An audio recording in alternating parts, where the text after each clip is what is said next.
In today's video, I want to tackle something that happens to the best of us. It's the weight loss plateau, and let's look at ways that we can actually break through that plateau. But first, we need to understand what a weight loss plateau actually is. It is when your weight on the scale doesn't change for a couple of weeks. Now, if your weight goes up or doesn't change for a day or two, that is not a plateau. That is very normal. Weight loss always tends to do that on the way down. So there will always be these spikes and valleys on the way down. But what a plateau is when your energy coming into your body perfectly lines up with the energy going out of your body. So the two are in exact balance.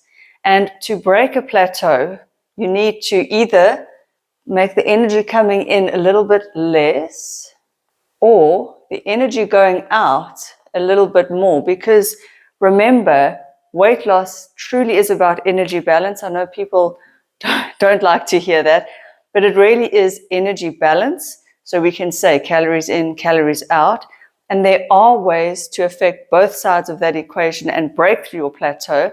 But a plateau often happens because we create a deficit, we lose some weight, and then we get to a weight where the deficit that we created has actually become maintenance. So the calories you're eating are actually the right amount for that new weight loss level that you've achieved. Now you want to break through that plateau. So you want to get a bit lighter. So you will have to probably create more of a deficit or create a bit more energy going out.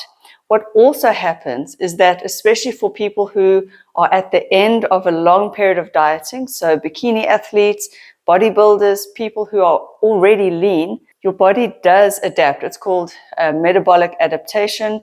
So it tries to sort of slow some of the functions down in your body in order to conserve energy, which makes sense. Your body is fighting for its survival. It's not aware that you are dieting and knowing what you are doing and putting in the right amount of calories. Your body is just trying to hold on to the last bits of fat. It will do that. And if you've watched any of Brian Johnson's videos, you will see that his body temperature is now 5 degrees lower than it used to be because he is chronically in a caloric deficit, so his body is doing those adaptations, which I don't think is necessarily healthy long term. I don't know. He seems to think that it's good for him. I would say to be in a caloric deficit for a while is fine, and then you do need periods of refeeding. That's what I would say. But you can see by his videos that his body is making these adaptations to being basically a little bit underfed. And so your body will do the same. And you've probably heard of the thing that most people talk about, how their NEAT slows down, their non-exercise activity thermogenesis. So as you get deeper into a diet phase, you move slower, you talk slower, your actions of going about your day are slower and or less. And so that explains why we hit weight loss plateaus. Now, in preparing for this video, I must admit, I did print out a whole lot of what AI would give me as tips to break a weight loss plateau, just to see what AI would say, to see if I'm on the right track and if my thinking has missed anything. And I must say most of these are pretty good, but I'm going to share with you what AI said and what I would say in response to the tips. So AI is talking about science-backed tips to break the plateau, and it's got a whole script here for me. And it says you've got to shake up your routine. That's tip number 1. Shake up your routine. Your body loves efficiency. So doing the same workouts or eating the same meals can lead to diminishing returns. And in a way, yes, but in a way, no. So with running, I have found that to be true. So the fitter I get and the more runs I go on, the lower my heart rate becomes during the run. So you actually are expending less energy for going for that same run. So 5-kilometer run, if I'm unfit, maybe a little bit more overweight, I will burn a few more calories during that run. As I get fitter and more efficient, I will burn less calories for the same 5-kilometer run. It sucks, but it is what it is. So in a way, AI is right. Your body does become more efficient during the workouts because you become fitter. So your heartbeat, you're beating fewer beats during that workout. And that could explain a bit of the weight loss plateau. With your meals, not so much though, because obviously that's just the energy coming in. It's not like your body becomes more efficient at burning the fuel or anything like that. But what you could do is switch up your workouts as the AI suggests. So instead of doing your long steady state cardio, you could go for a HIIT sprint interval, or you could add in more weight training. But if you are doing those things already, there's not much more there that you can do. And I'm assuming that a lot of you have your fitness routine down pat. You could try and mix it up, switch things around a bit. I do like to do that from time to time, and they say keep your body guessing. I don't know if it really helps, but there's tip number 1. Tip number 2, according to AI, says watch your portions. Now this tip I really do enjoy. It says here, even healthy foods can sabotage your progress if portion sizes creep up. And I agree. Eating avo, eating salmon, these are quite fatty foods, very healthy for you. But if you're not careful by keeping your avo portion to something reasonable, keeping your fatty fish, even though they are healthy, omega-3s, there's a lot of oil in that fish. Even your carbohydrate servings, if you're having a bowl of rice instead of a bowl of rice, these things can add up. And so then you're just putting in more calories and you are probably not expending as many as you think. So your input can creep up. The other thing you need to watch out for, which AI doesn't talk about, but I do this often, is what I call secret snacking, where you pop things into your mouth and you kind of like, oh, you don't want to even think about it. A handful of raisins, a nut here or two, tablespoon of peanut butter, a lick of this spoon, or you've cooked something and then you lick the bowl or the pot. These kinds of things also add up. So one just needs to be mindful and aware. Tip number 3, according to AI, is to prioritize your protein. But a lot of you guys already know this and are probably already doing this. But if you're not, if you find that you are eating more carb-heavy meals and you are not putting protein first, that is a very good tip to try and break your weight loss plateau, because protein does have a higher thermic effect, which means you burn more calories digesting 100 grams of protein as you would digesting 100 grams of pure carbs or 100 grams of fat, where you basically expend no energy on the fat. With fiber, now fiber in the carbohydrates also has a high thermic effect. So I would include to that AI tip, also look at your fiber intake, because sometimes we get lazy. We don't always prepare the vegetables. We're not always eating the fruits and the healthy foods and the high fiber grains that we want to eat. So look at your fiber as well as your protein intake. For protein, shoot for around 1 gram per pound of lean or ideal body weight. For somebody like me, I currently weigh around 52 kilograms. I would shoot for around 80 to 100 grams of protein in a day if I'm wanting to track and watch my protein intake. In general, I do often think protein first. So I think my protein is pretty much spot on. But if you're not sure, track it with a food tracking app. That's always a fantastic way to break a plateau of any sort. Track your food, track your steps, track your movement.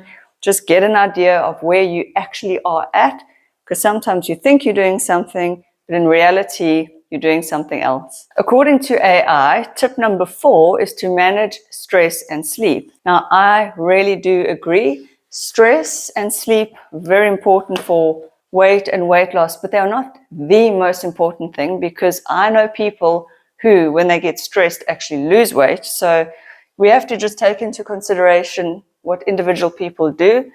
Stress is very separate in my mind to sleep, which is its own beast. And so I do think that the AI tips stress and sleep, lumping them together, is doing it a disservice. I would say for your stress, if you are chronically stressed and your cortisol is chronically elevated, that's when you need to worry. Or if you are like me and you stress eat, emotionally eat, that's when you need to worry. If you are just under normal amounts of work stress, life stress, interpersonal relationship stress, and it's normal and manageable, and you're not stress eating, maybe you're even stress de-eating, because a lot of people can't eat during stress, then that is not really going to help your weight loss plateau. But in general, we should be managing our stress anyway. So it's a good tip to consider: deep breathing, meditation, calmer exercises like yoga, walking, being out in nature, going to sit by the ocean, something like that, that really brings you back to your center. Very, very helpful. But not in and of itself will it break your weight loss plateau, because you do need to take into account the calories you are consuming. However, if your cortisol is chronically elevated, it could lead you to feeling always hungry, and it could direct fat storage to your belly a little bit more. As I say, you still need to be taking in the calories, but it is something to consider maybe. Sleep, I would say, is more important to look at because when you are chronically underslept, your hunger hormones ramp up, ghrelin and leptin. So according to AI, I'm not too sure which hormone is the one that makes you feel hungry, but when you undersleep, studies show that you actually feel more hungry during the day. I've definitely noticed that for myself. Now, one bad night's sleep is not going to make or break your weight loss plateau or your weight loss efforts. But if it's night after night for weeks, then you definitely need to address your sleep. If you can, try and find a way to de-stress before bed, turn everything off, get a real book in hand if you can. Look, I read a Kindle, but try and just do something very soothing for that hour before bed. Get into bed maybe even half an hour before you aim to fall asleep and just deep breathe and unwind. Try not to think about work. Try not to think about your personal problems. I know it's really difficult, but unwind before bed and stay in bed for the good 9 hours, and hopefully you'll get 6 to 8 hours of good quality sleep. And again, nothing is perfect. We're human. We live in a real world where there's always interruptions. But if your sleep is chronically being deprived, that's something to look at.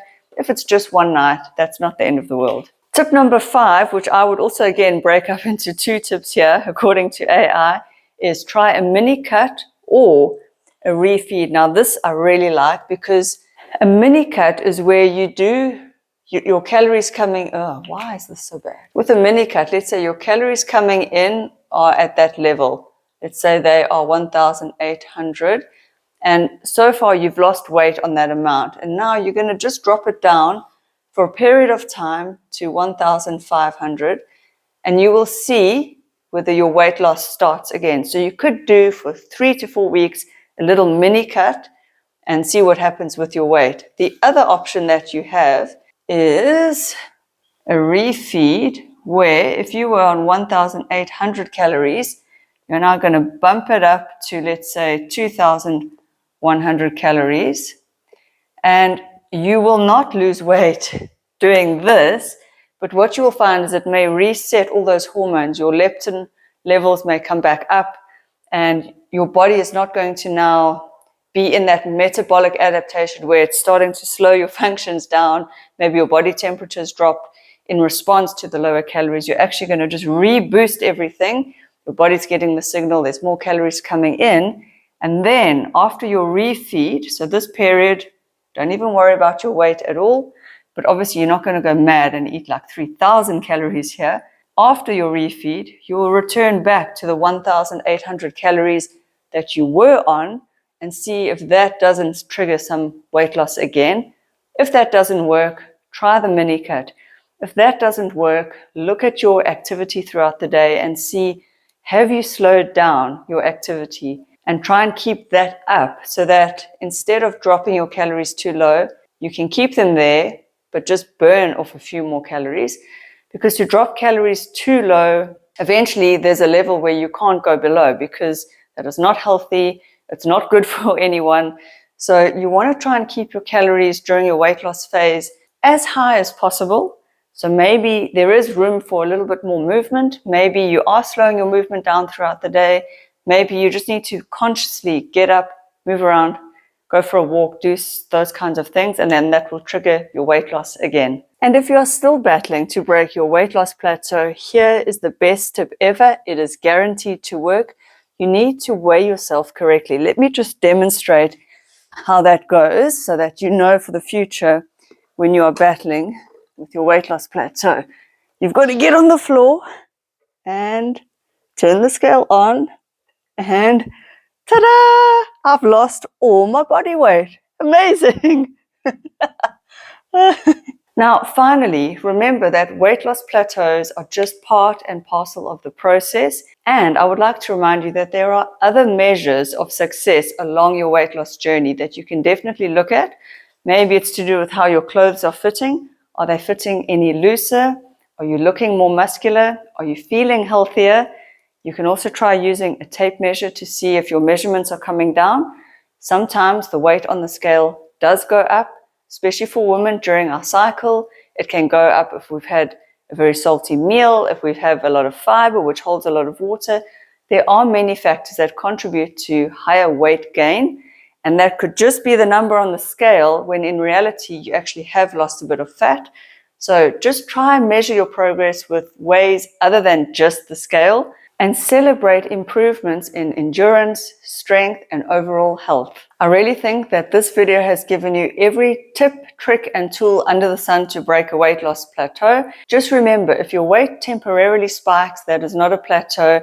A plateau is when you are doing everything consistently and your weight is not moving, so you just need to shift some things around. If you enjoy videos on weight loss and you need more help with calculating calories and macros, I really recommend this video here, and I will see you there.